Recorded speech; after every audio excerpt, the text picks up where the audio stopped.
Welcome to the Microsoft Word 2010 video series.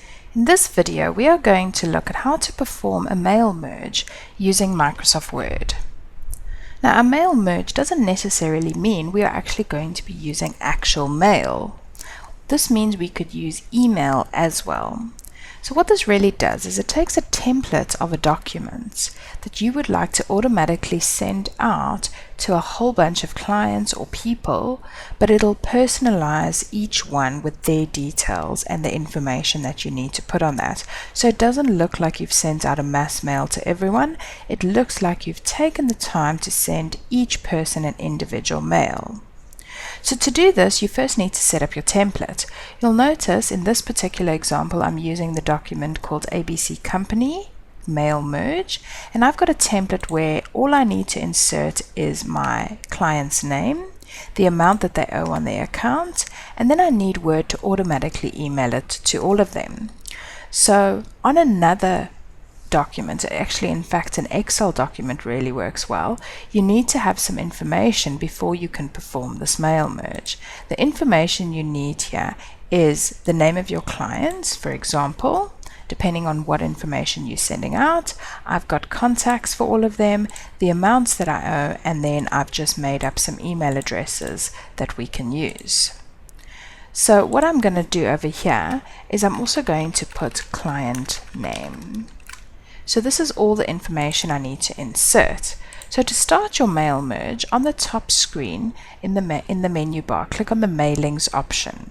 And under the Start Mail Merge group, you'll see there's an option that says Start Mail Merge.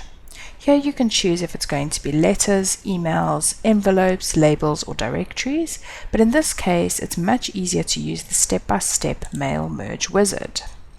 So on the right hand side of your screen, you'll see that there's something that will now prompt you to start your mail merge. So the first thing we're going to say is what type of document we're working on. In this case, we're going to be doing an email message. Then we go next and we start the document. It says, how do you want to set up these emails? So I'm going to say, well, I've already got a current document in place, but you can start from a template or an existing document if you wish. Next, I'm going to select my recipients. Now in this case, I'm going to use an existing list. You can also choose your Outlook contacts or type a new list. I'm going to click on the Browse option. And then I've actually got on my desktop a folder that I'm going to use, which has got my client list. And I'm going to click OK. And you can see over here, it basically selects. You can make sure everyone is selected, or you can choose to unselect someone and click OK. Now I'm going to say, next, write your email message. Now this is where we can add certain items to our document. So under the client name, I would like to add another item.